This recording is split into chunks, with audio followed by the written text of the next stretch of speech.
Friends, तो जैसा कि आप सबको पता है कि ये हमारा वीकली अपडेट देने वाला एपिसोड है। तो ये हमारा जो है सेकंड एपिसोड है। इस एपिसोड में हम आपको वीक में जितने भी म्यूचुअल फंड से रिलेटेड टॉपिक्स होते हैं उसके बारे में आपको बताते हैं, न्यूज़ होती हैं उसके बारे में बताते हैं आपको। तो आज का जो हमारा फर्स्ट अपडेट है वो ये है कि PPFS Parag Parikh long term equity fund ने माइक्रोसॉफ्ट स्टॉक को भी अपने पोर्टफोलियो में ऐड किया है। तो इससे पहले काफ़ी स्टॉक्स थे जो पोर्टफोलियो में इंटरनेशनल थे।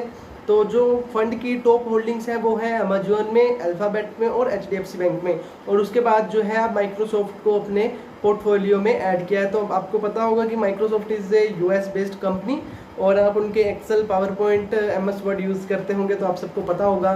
तो काफ़ी एक अच्छा मतलब कि अपॉर्चुनिटी है इस फंड में इन्वेस्ट करने की, बिकॉज जो फंड है इंटरनेशनल फंड ही है, क्योंकि 5% होल्डिंग्स में भी जितने 5% जो टॉप होल्डिंग्स हैं उनमें से 3-4 टॉप होल्डिंग्स बाबूजी इंटरनेशनल है, अमेजन और अल्फ़ाबेट में, जो कि गूगल की पेरेंट कंपनी है, उनमें है।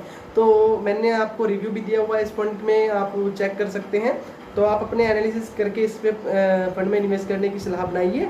और जो हमारा सेकंड अपडेट वो ये है कि डेट और हाइब्रिड फंड्स में एक हाई रिडिप्शन देखने को मिला था, जो कि 19,000 के आसपास था, 19,000 करोड़ के आसपास जो रिडक्शन देखने को मिला था। तो जो एडवाइजर्स हैं वो इसको दोषी बता रहे थे कि फ्रैंकलिन टेम्पल्टन म्यूचुअल फंड्स के 6 डेट फंड स्कीम्स बंद होने के बाद जो है इन्वेस्टर्स ने इतनी पैसा रिडीम किया है, और उस फियर को चलते कि कहीं इन्वेस्टर्स का पैसा भी उसमें डूब ना जाए स्कीम्स में। तो ये जो डाटा था अकॉर्डिंग टू एमफी डाटा था, association of mutual fund India, जो कि 30 अप्रैल से पहले का था। बट 30 अप्रैल को जो एक न्यूज़ आती है कि क्रेडिट फंड्स में जो रिडक्शन में कमी हुई है वो 81% के नियर अबाउट कमी हो गई है रिडक्शन में क्रेडिट रिस्क फंड में। तो वो उसका कारण क्या था? उसका कारण ये बताया जा रहा है कि जो फ्रैंकलिन टेम्पल्टन म्यूचुअल फंड्स के 6 डेट फंड स्कीम्स बंद होने के बाद जो RBI की स्पेशल लिक्विडिटी विंडो ओपन की थी RBI ने म्यूचुअल फंड्स के लिए, तो उसके चलते जो इन्वेस्टर्स थोड़ा जो है फियर कम हुआ था। क्योंकि आपको पता है कि RBI या गवर्नमेंट अगर ऐसे सिनेरियो में कुछ कहे तो कुछ हेल्प करे तो जो है इन्वेस्टर्स थोड़ा फियर कम हो जाता है, क्योंकि हर एक नागरिक की जो है गवर्नमेंट और बैंक्स पर ही अपनी बिलीव रहता है। तो जो हमारा नेक्स्ट अपडेट वो ये है कि जो कि HDFC म्यूचुअल फंड के जो CEO हैं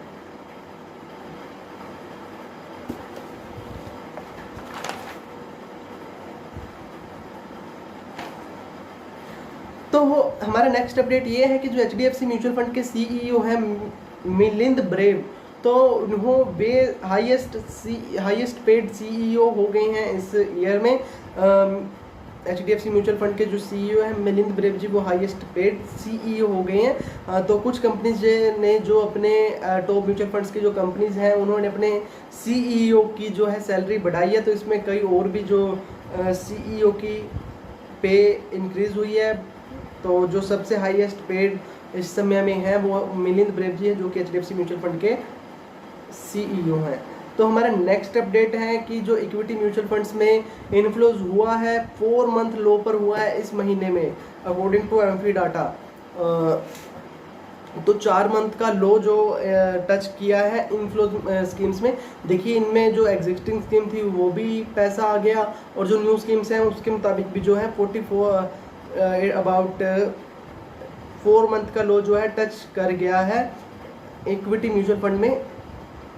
तो बताया जा रहा है कि 6,108 करोड़ टोटल अब की बार जो इनफ्लो हुआ है इक्विटी म्यूचुअल फंड्स में। और टोटल जो म्यूचुअल फंड इंडस्ट्री की बात करें तो नियर अबाउट 44,000 करोड़ ही इस मंथ इनफ्लो हुआ है म्यूचुअल फंड इंडस्ट्री में।